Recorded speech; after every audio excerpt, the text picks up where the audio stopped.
Hello, my friend, and welcome to the Sales Podcast. I'm Wes Schaefer, the Sales Whisperer, your host.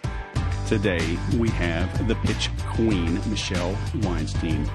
You are in for a treat, but we get right into discussing the difference between a pitch and a presentation. Is there a difference? Do you think there's a difference? I think there's a difference. She kind of explains it. I kind of agree, kind of don't.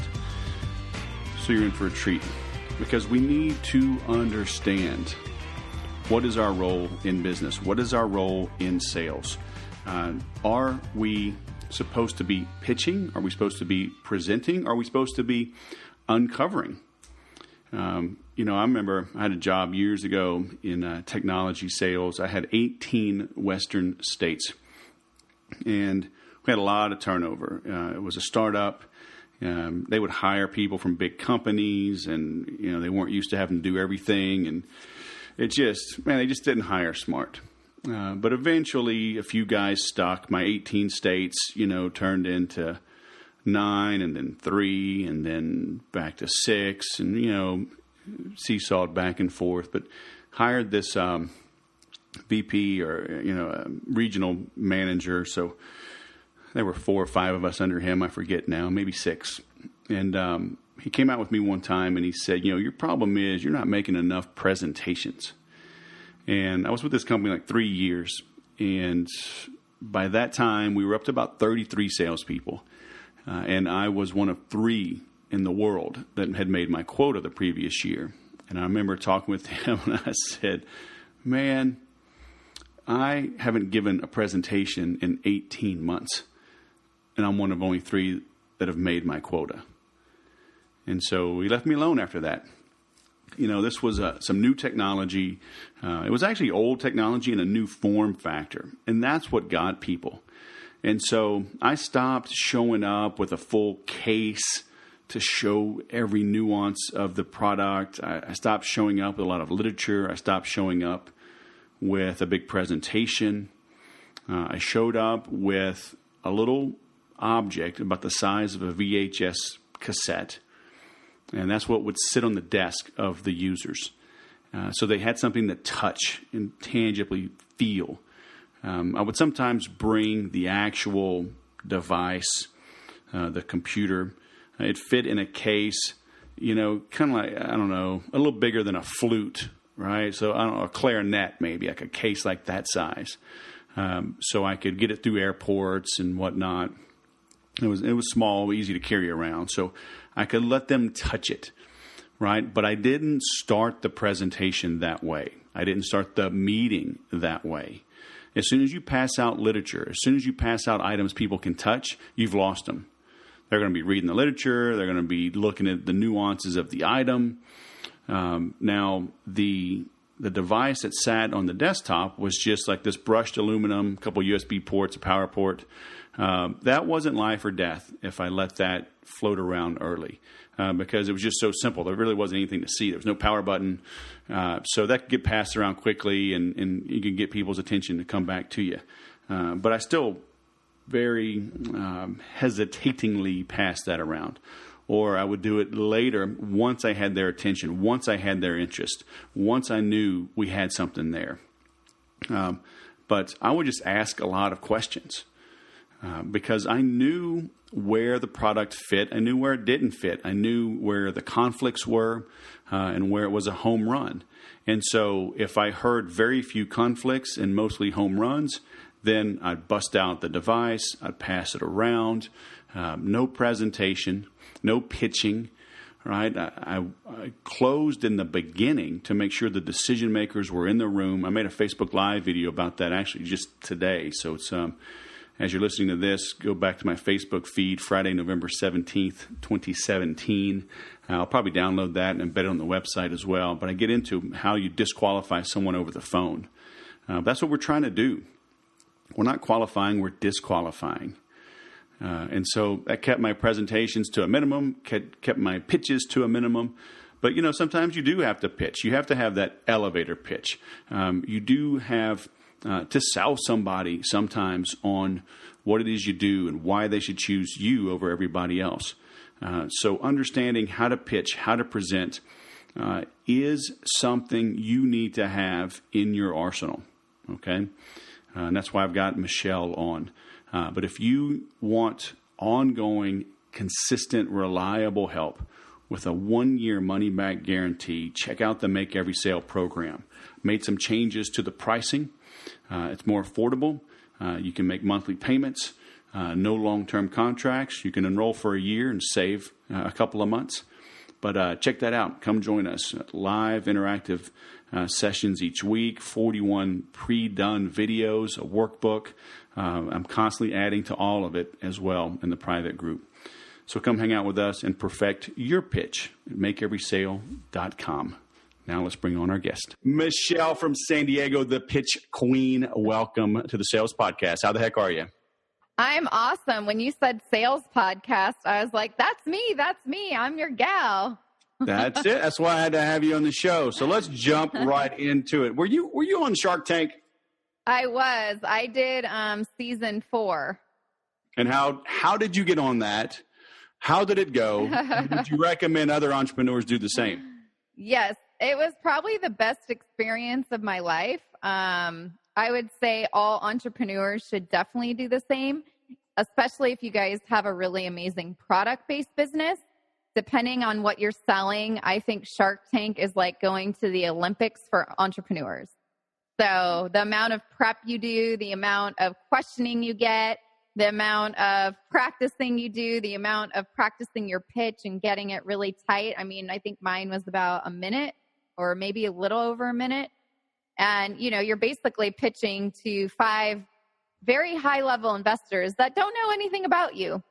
Right. So it was, everything from getting them to call me to filling out the 100-page document on what to do and having your attorney read it and say, basically, you're signing your life away and they can present you however they want. Because in the editing of the show, they can make you look really, really awesome, or they can make it really, really poor. So, well, that's true with anything. I could edit this, except we're on live, so then people would know that I doctored it. But normally I'm not live, and I could do whatever I want, but I don't do that. I know. Yeah, so it was the best experience, definitely, of anything I've done as far as it comes to pitching and going all in. So what's the deal? I had Tom Hopkins on a while back, and he was one of the early guys I read in the 90s. Mm-hmm. And he does not like the word pitch, right? He even says that his pitching wedge is a presentation wedge. He says, hand me my presentation wedge. So that's kind of interesting. But you jump in with both feet into this whole pitch thing. So is it a pitch or is it a presentation? What's the difference? I think the word pitch, presentation, serve, sell, it's all the same thing to me. Okay. And I would say it's a pitch if the other person isn't talking back to you. So in an investment or a raise situation, it might be a pitch. Or if you're selling to I sold to buyers at Costco, that was the pitch. I mean, I was pitching to them for 10 minutes on why our products were so great and why they needed to go into Costco and how it would help raise the sales of the competition that we would be sitting next to on the shelf. So I consider that a pitch. I think it really depends on the conversation and who you're selling to and what is it a service-based product or is it a product-based product? Are you selling a service or a monthly retainer or a physical product going into a store or online or like on Amazon? So I think it really depends on what you're selling as to what it's going to be called. And then also your definition of what is a pitch. I guess we could look up online to the definition in the dictionary of a pitch and let's see what it says. Well, I mean, to a degree, the definition doesn't matter. Right? It's kind of like beauty's in the eye of the beholder, right? Right. If somebody feels like they're being pitched, because you'll hear it all the time, look, don't sell me, don't pitch me, just, let's have a dialogue. Right. Because what you say is it's a pitch if they're not talking back to you. But right. And but then it turns into a dialogue because usually they have questions, you're answering questions. And when people are answering questions, now you're sort of getting into a way that you can turn your pitch into more of a sales conversation. Right. And I know in some cases at Costco, Walmart, companies like that, they kind of control the process. So you have to jump through some hoops. You kind of have to dance to their dance, right? I mean, you have to give them what they want, and then through preparation, everything you talked about, is it possible to turn things around? Is it possible to make these robotic buyers who are concerned about a quarter of a cent? Can you actually establish rapport with robots like that? You can. And I interviewed one of my favorite people today on my podcast on Success Unfiltered. His name is Justin Gold. He started Justin's. Have you ever had Justin's? The peanut butter, almond butter, chocolate covered peanut butter cup, anything like that? I know what you're talking about. I don't think I've had it though. Oh my God, it's delicious. And he was the first to come up with the squeeze packs where they put almond butter in a little packet where you can take it to go. And a lot of people were using it for portion control. But what was so interesting is even with him in the early days, he had to go and pitch the local Whole Foods to allow him to bring his stuff in to prove himself. And he strategically had like 10 different ways for him to give him a yes. Like there was no way that he would allow the local buyer at Whole Foods to tell him no. The guy tried so many different ways to tell him, no, it's not going to work. No, you've got to go through a distributor. No, we don't take orders in through the back door. No, we don't do this. No, we don't do that. And he always had an answer for the buyer. And eventually it was just like, I guess I lost. Like you will pretty much do anything. And he didn't have a way to get an out anymore. Right. So, and his biggest thing that he said was he became buddies with him. So the guy would like stick out his neck and do anything in the future. And it was all because of this buyer. His name was Slice. A slice at Whole Foods, right? Like a slice of pizza. But just because of that buyer, he was able to turn, his little idea after 3 or 4 years of trying and failing into, I think almost a not billion, but probably $1 billion company almost right now. So you said he had 10 different ways, but basically he thought out of 10 possible objections that the buyer could throw his way, and he prepared for it. Kind of like you were talking about how you prepared for Shark Tank. And I tell people in sales all the time, I mean, and you say 10, that sounds like a lot. But I mean, it's a big company. They've been around a long time. I guess they can say no a lot of different ways. Your average buyer has 4 objections, right? Yeah, your average buyer is only going to come up with a handful of objections, right? Price, availability, compatibility, when is it available? I mean, there's only a handful. Yeah. And so, and in your unique business, you'll have a unique objection. So how come more people don't understand that, practice it, prepare for it? Because I would rather prepare for an objection and address it and remove it in my pitch, right? Than overcome it later. How come people don't do that?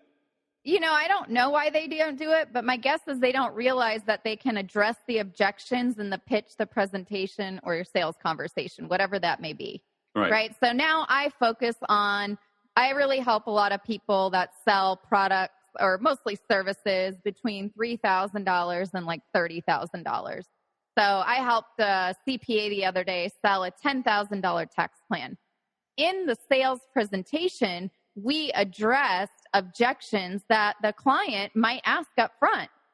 And if you can do that on minimum of 4 of your most traditional objections, then that would really help, I think. So I think for everybody listening, I think it really depends on like what you're selling or who your client is. But if your typical objection is, you know what, that's really expensive, you can address the value and the worth that you bring to the table. Right? Like you don't want to talk about the price, but you can address the objection in front of that. In addition to that, maybe another one is I need to talk it over with my significant other. Have you ever heard that one before, Wes? No, I don't. I am called a sales whisperer, but other mere mortals, I'm sure they get that all the time. Right. Well, if you are selling something that needs the answer of a husband and wife together, it's best to do your meeting with the two of them together. So you can address these things on the front end. So on the back end, you've already covered it. And when they bring up the objection again at the end, then you can address it one more time and they might remember like, oh yeah, they just discussed that like 15 minutes ago. Right. So I would say pick your 4 objections that you typically hear and how can you weave them into your pitch or presentation. Right. But people typically don't do that, do they? No, they don't. And it's a huge opportunity for you to get more yeses and less nos. You mean if you do it in the presentation? If you do it in the presentation, or if you do it like what Justin did, which was come up with every rebuttal that this buyer is going to tell him, because he gets asked by so many product-based entrepreneurs and locally in the area with local products, be it honey and bars and drinks and protein shakes or whatever it may be, that he already knew probably what this guy was going to say. Oh, you're just like all the other ones. Oh, you're not in the distributor yet. Oh, you're only in one store. Oh, you've never even been in a big retailer before. Oh, your product's a little too expensive. Oh, this is just like every other almond butter and peanut butter on the market. Like, what the heck is different between this one and all the other ones? So, I mean, was Justin just more passionate about his business? I mean, It seems like anybody could do this, but I see a lot of people kind of phoning it in, or they think, oh, I built a better mousetrap, they will come.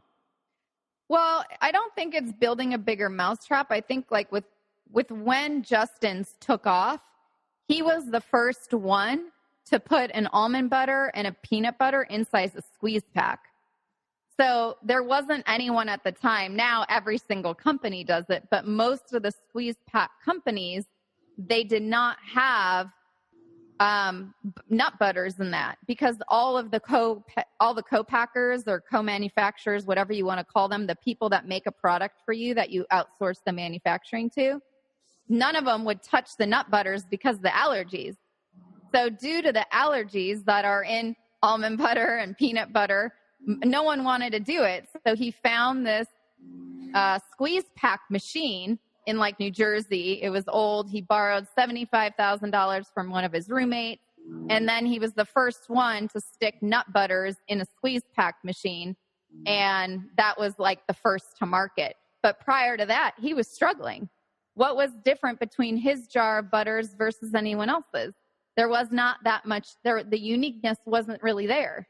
Right. That was his challenge. But the buyer at at Whole Foods, saw his passion.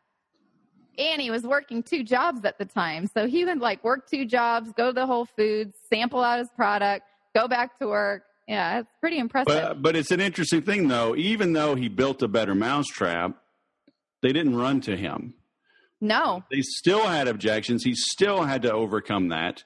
He still had to map that out. You know, how do you help? I mean, he wasn't a client of yours, right? He was just a guest on your show. Yeah, he was just a guest on my show. But right. For clients of mine or people that I work with, again, it really depends on what you're selling. But for me, right now, I'm helping a lot of people that have monthly retainer services of $3,000 to $6,000 a month, or, you know, one-time coaching service that packages of $15,000 to $30,000, or tax plans of $10,000 to $20,000 for the CPAs that I work with. So right. With them, it's really addressing what is the benefit to the client? How is this going to help the client? And it's value, value, value on top of more value and on top of more value. And then we practice. Well, what do you think this client's going to say to you? Right. You know, you have to do the role playing. And I think a lot of people don't do role playing anymore either. I even have a friend, and we chat about once a week, and we still to this day role play, because even though I'm teaching people or coaching people on what to do and how to do it better, you still need to work on yourself. Right. Right? It's like going to the gym. Yeah, I mean, I just got back from the dentist. Oh, nice. Clean teeth. Clean. And they're like, well, we know, so do you grind your teeth, whatever? I'm like, no, I don't. I said, well, I do jujitsu. I'm probably grinding all the time. Please get off of me so I can live. And they're like, they recommended a mouth guard or whatever. I'm like, okay, great. I'll go to the drugstore. I'll get a $2 thingy and I'll melt it and, you know, boil it like I've always done with my kids. And they were like, oh no, it's this precision thing. They take a mold and it's like, it's all. I had to do that like a year ago. They said the same thing. You're grinding. Are you stressed out at night? Oh, are you just grinding while you're at the gym? And same thing, they stuck all this crap in my mouth, and then it got all the molding, and then I have to sleep with this thing at night. Yeah, I mean, I'm just getting it for when I train, but obviously it's not. It's a lot more money than a $2 mouthpiece from CVS, right? And so it's like $800 or $1,000. No, I don't know. They never brought up the price. But that's what I'm getting at, right? They felt very uncomfortable discussing the price with me. But most people do. Most people are uncomfortable discussing price? Yes.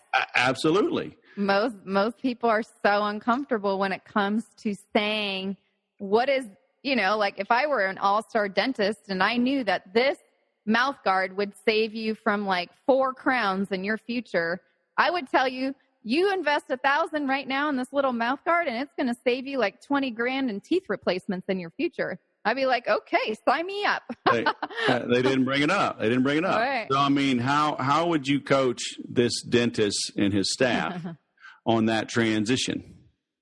Well, I would need to know what your alternatives would be. So I would coach the dentist and their staff to you're not telling the patients what their alternatives are if they don't do it this way. That would be number one, because if for some reason that means you need 4 crowns, I just learned that each crown is about $1,000 with my insurance, because I'll tell you what happened after this. So right there, that means if grinding, and I'm not a dentist, so I would need to ask a lot of questions to the dentist in order to help coach them through on how to explain to the patient. But I stayed at Holiday Inn Express, so it's okay. I covered. But you know what I mean. $4,000 versus the $1,000 investment. I would see what is the benefit to the client versus going to the $2 Walgreens option or getting the mold that actually fits your teeth. Then I would also probe and ask more questions. So in the dental field with the patient, well, did you have braces before? Did you spend 20 or 30 grand on your teeth to get them straight? Because maybe the Walgreens brand would make your teeth shift, but this one would keep your teeth in line. Oh, and by the way, we even have whitening. You just got your teeth whitened. They're glistening white. You can even put this little goo in there and it will brighten up your teeth. Now I got a 3-for-1 special. Right.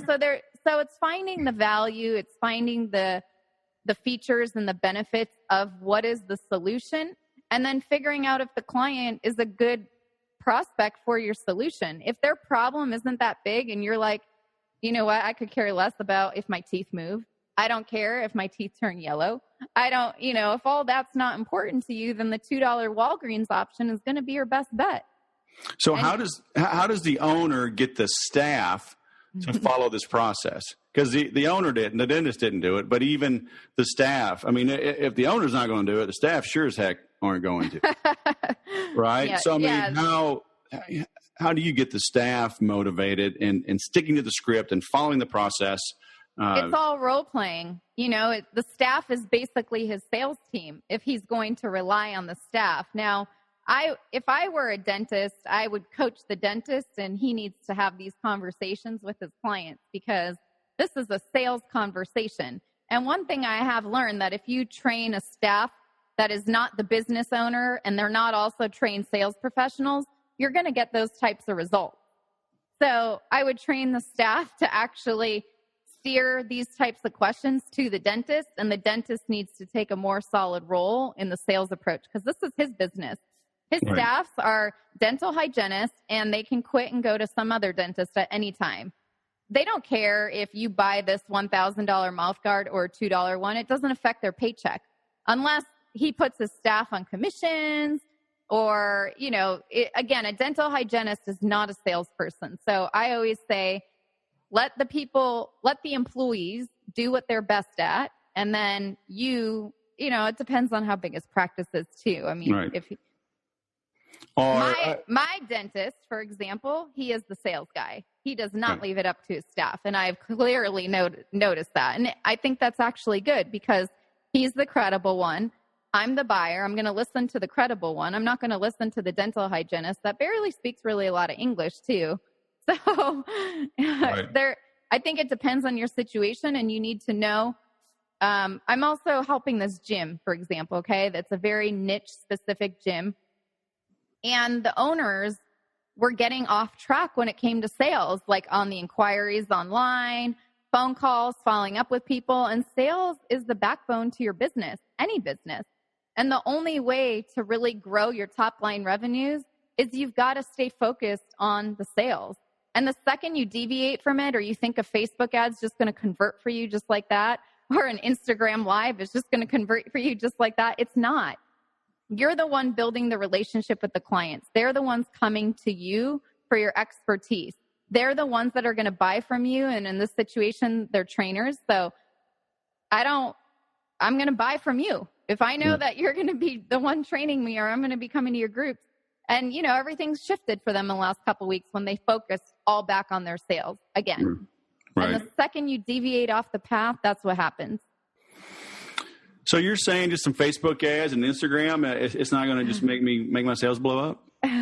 No. Oh my gosh. I know. Isn't it so difficult? Now you tell me. All right. But do you ever work with the staff, though? I mean, some of the staff might be money motivated. They might be encouraged or excited to earn a little bit more money. Because, the hygienist, like today, she was the one, I spent 35 minutes with her, right? Poking and prodding. And she's the one that brought it up. And then the dentist comes in and, they could definitely role play that more. She could have definitely prepped me. Yep. Given all the benefits, put in the fear of God, right? And the fear of whatever, future. None of that was brought up, and then maybe handed over. But I think there's two ways to go about it. And I think you really need to understand your staff or the staff to see what are their motivators. And I'll give you another example. When I was in the vitamin shop 2 years ago, I trained 10 stores and all of their employees. But the corporate didn't come through with the bonus plan on adding a fresh prepared food line. So I was training a sales staff. Well, they weren't even salespeople. They were called educators. They don't like the word sales. They don't like to sell. They don't like to sample products. They didn't like to do any of that.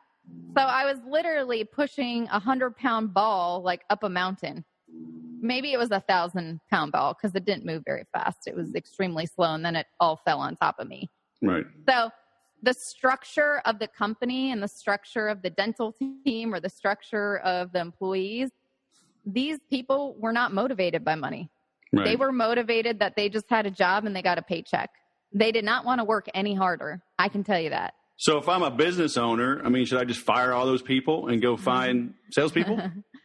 It's a difficult one because of my last business, I had the same challenge. And I think, you really need to focus on hiring a really, really good salesperson or two so you have a backup in case someone goes on a vacation or is sick, because the sales is the livelihood of your company. And then also figuring out what % of your time you can spend on sales. I don't think you can fork over all of the responsibility to someone else. I think you're going to set yourself up for complete misery and failure. Right. So like one of the other companies that hired me on, I'm their main person for sales, but they also have another person in sales. And the owner was doing the sales before, but hated every single minute of it.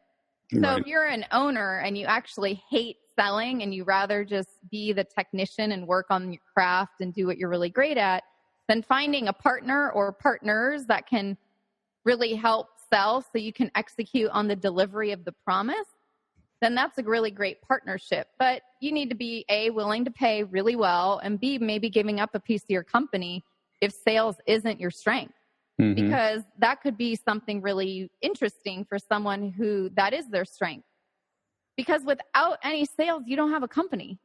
So if a manager or an owner is not good at sales, how are they going to know what a good salesperson looks like? How are they going to hire them? How are they going to retain them? Because it's kind of like, I don't know, bringing in a king cobra, right? Or a bunch of wild ferrets or hyenas that are going to run around, and the next thing you know, they're going to run roughshod over you.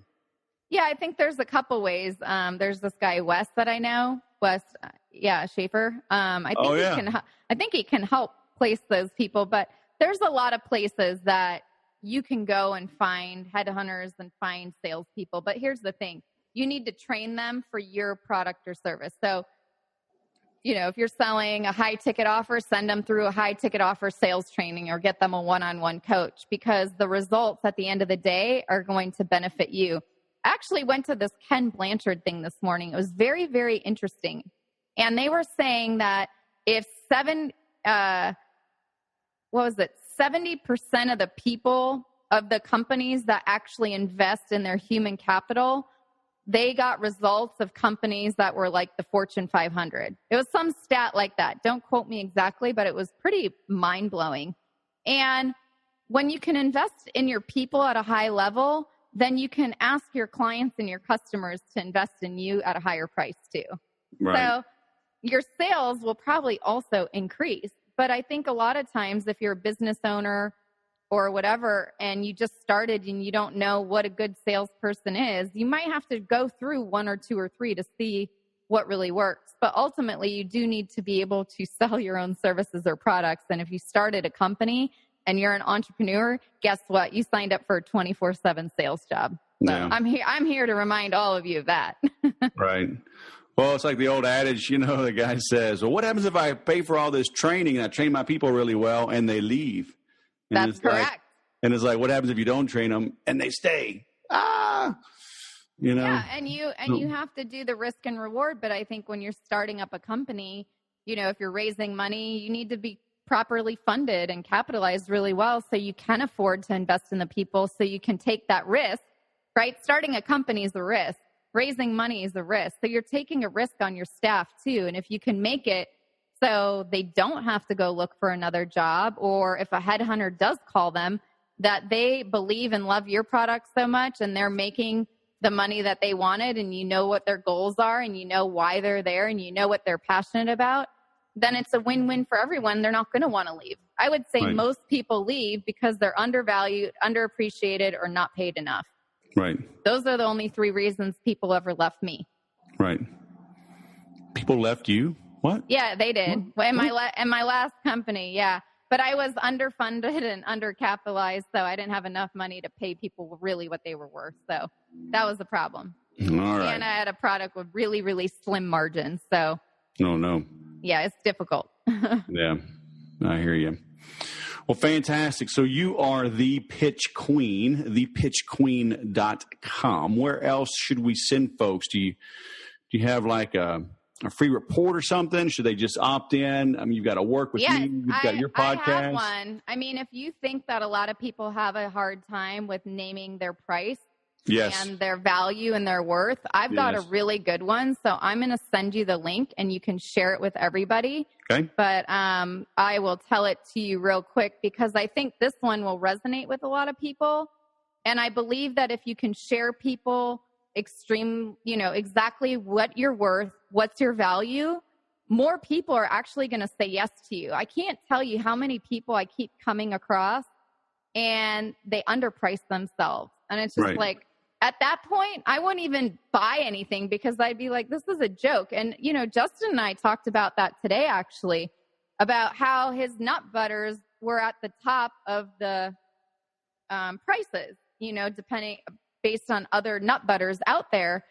But he wanted to be a premium brand. So I think it's really figuring out, what is your number? Or do you want to be a premium?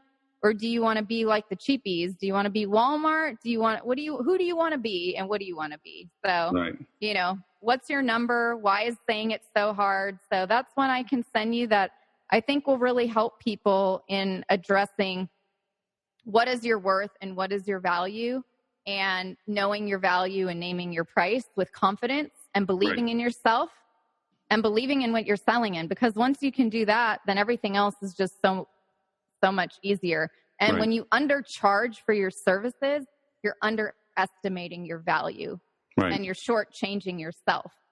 So, and then you start to work with people and clients, and I'm sure you can relate, and you've probably seen people, and then they actually hate doing the work for them. Right. So it's like you did it to yourself. Right. Like if you just know what your value, know your worth, and just stick to it, okay, you might only have 3 new clients versus 10, but wouldn't you rather have 3 new clients that are paying you exactly what you want than 10 that are paying you half of what you want and you dread every moment of it? Right. Yeah, it's the old thing, if you double your prices and half your clients quit, yeah, you'd make exact same money, work half as much, or you could spend twice as much time on those clients.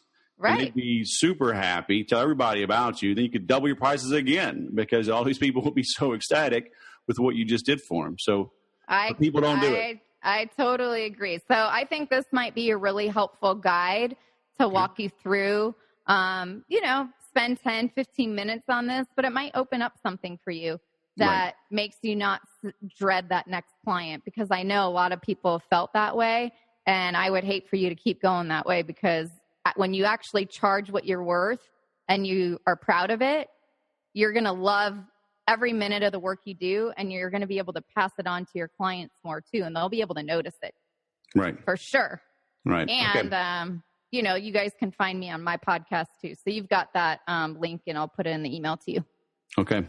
Very nice. Well, the Pitch Queen all the way from San Diego. You're going to come up and drink some wine with me soon, right?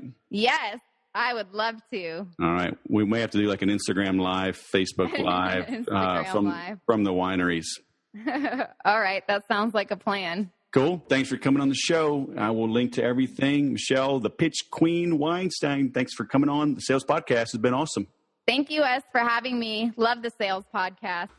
So I loved her advice right at the beginning, and I heard it from Tom Hopkins that I mentioned, practice, drill, and rehearse. Whatever you're working on, practice, drill, and rehearse. As soon as I finish this and upload it, I'm heading to my Brazilian Jiu-Jitsu where I practice, drill, and rehearse getting nearly killed and how to survive that.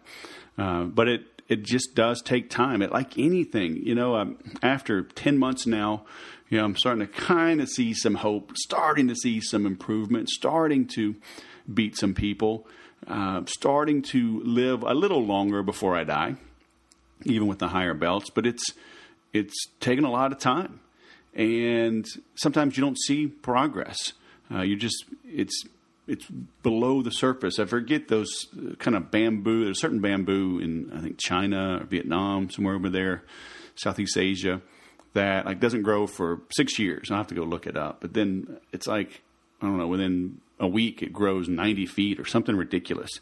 It's just building this big, robust root system, and then it just explodes. And so I've noticed that in jiu-jitsu, where you don't think you're growing, but you are. And actually, a guy, he started with me, and he's a young guy in his 20s, plays minor league baseball, and he left for the season. He came back, so he was off for a good 4 months, I think, maybe a little bit more, maybe 5 months.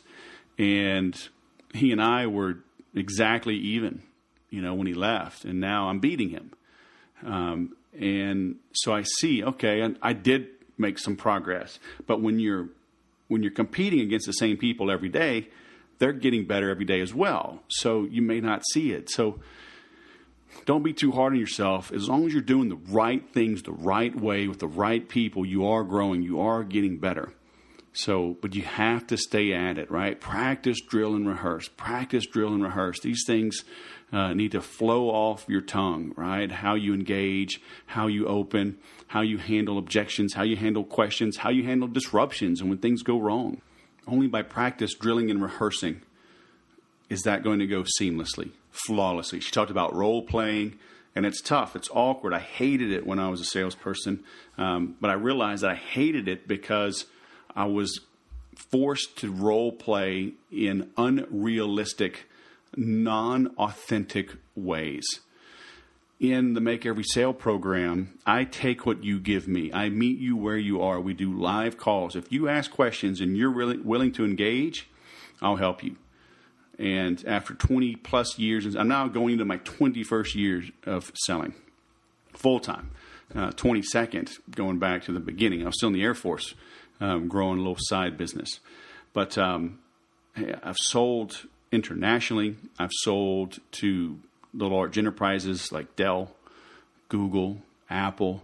I've sold to mom and pops. I've sold at the kitchen table, literally selling insurance at the kitchen table to husband and wife. So there's very few sales roles I haven't had, and there's just about none I haven't helped or consulted or coached on. So if you want to grow in a safe environment, okay, learn this just like my jiu-jitsu, right? I don't go in the street and start fighting people. I learn with good people. I learn with experts in a safe environment. So if I ever have to fight in the street, I'll be prepared. It's the same thing with your sales career. Are you practicing in a safe place? All right, it's the only time I'm down with safe places. In colleges and ideas, get over it. But I digress. When it comes to learning a new skill, you need that safe place. You need to be with people that you trust, people that aren't going to ridicule you or mock you. They're there to help you. You know, iron sharpens iron, right? So are you in a place where you can grow, where somebody pushes you and challenges you? If you need that, come check us out, okay? MakeEverySale.com. Give yourself the gift of mo sales and mo money. Thanks for listening. As always, please leave a comment, share this, subscribe so you get the episodes as soon as they go live. And now, go sell something.